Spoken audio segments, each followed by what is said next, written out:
Hello friends, data structure में programming skill को develop करने की सीरीज में हम लोग रिकर्शन से रिलेटेड प्रोग्राम्स देख रहे हैं। हम लोग बेसिकली डेटा स्ट्रक्चर के सभी कॉन्सेप्ट्स को इम्प्लीमेंट करने की सीरीज बना रहे हैं और इसमें रिकर्शन से रिलेटेड कुछ प्रोग्राम्स हम ऑलरेडी देख चुके हैं। आज जो प्रोग्राम हमें देखना है उसमें हम लोग sum of cubes of first and natural number निकालेंगे। तो आइए पहले देखते हैं कि हम लोगों को करना क्या है। हमें सम निकालना है cubes of first and natural numbers का। तो पहले तो बात करें कि नेचुरल नंबर्स क्या होते हैं।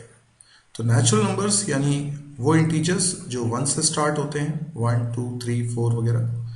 अब n की वैल्यू हम कुछ सपोज कर लेते हैं, फॉर एग्जांपल 6। तो हमें क्या करना है, पहले n नेचुरल नंबर्स की बात करनी है, मतलब 1 2 3 4 5 6, ठीक है। और इनके क्यूब्स निकालने हैं, मतलब क्या करना है, 1 का क्यूब, 2 का क्यूब, 3 का क्यूब, 4 का क्यूब, 5 का क्यूब, 6 का क्यूब। n की वैल्यू मैंने 6 मानी है तो 6 का क्यूब।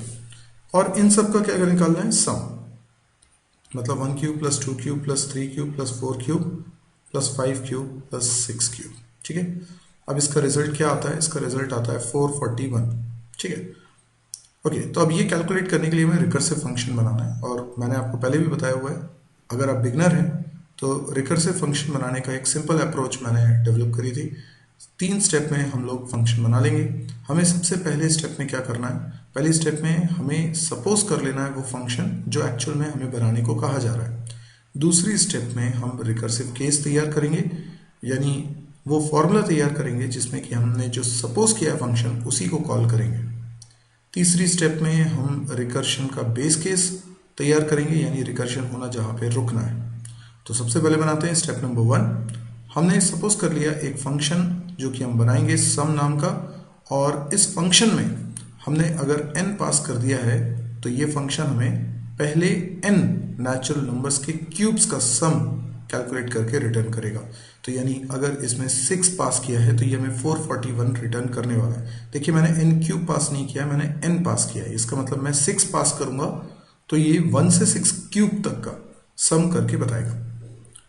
अब रिकर्सिव केस की बात करें तो रिकर्सिव केस का मतलब ये होता है, देखिए कई लोगों को ये कन्फ्यूजन होता है कि पहली स्टेप में आपने फंक्शन सपोज कर लिया, ये फंक्शन तो एक्चुअल में हमको बनाने को कहा जा रहा है, तो इसको आप सपोज कैसे कर सकते हैं। तो हमने रिवर्स तरीका अपनाया हुआ है, क्योंकि रिकर्शन में फंक्शन खुद को कॉल करता है। तो जब वो कॉल करेगा खुद को, तो सोचिए ना, अगर दूसरे फंक्शन को कॉल करता तो हम ये सपोज करते हैं ना कि वो फंक्शन बना हुआ है।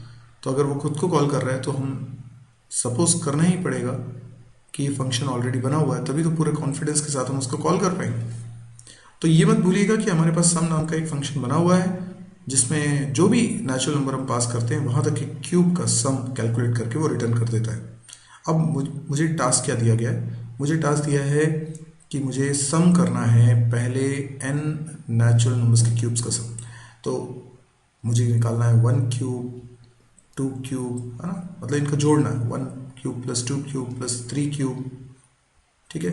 ऐसे करते हुए n-1 क्यूब, ठीक है, प्लस n क्यूब, ये मुझे निकालना है।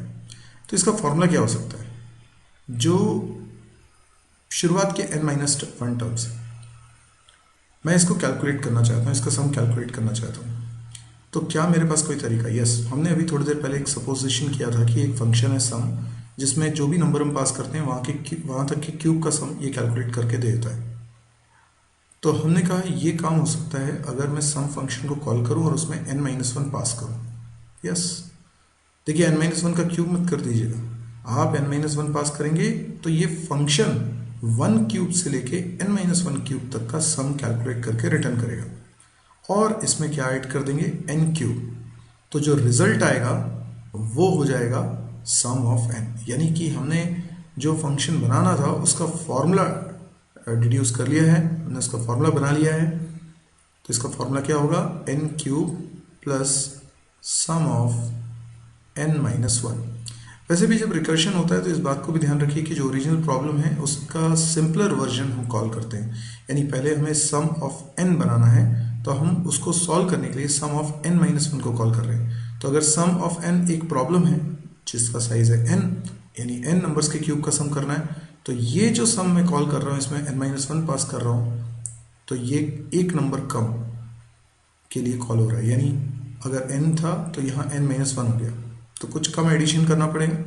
यस, तो इसका मतलब रिकर्शन में हमेशा जब फंक्शन खुद को कॉल करता है तो प्रॉब्लम का एक सिंपलर वर्जन को वो कॉल करता है, कंपैरेटिवली सिंपलर वर्जन। इस प्रकार से प्रॉब्लम छोटी होती चली जाती है और एक समय ऐसा आता है जब प्रॉब्लम इतनी छोटी हो जाती है कि उसका रिजल्ट फिक्स हो जाता है, हमें दोबारा से रिकर्शन करने की ज़रूरत नहीं पड़ती। वही है हमारी स्टेप नंबर 3। यदि n की वैल्यू 1 हो जाए तो हम कहेंगे रिटर्न कर दो 1। ठीक है, देखिए n की वैल्यू अगर 1 है तो मुझे सिर्फ 1 क्यूब का रिजल्ट चाहिए और वो 1 ही होता है, तो इस समय मुझे फिर से सम को कॉल करने की ज़रूरत नहीं।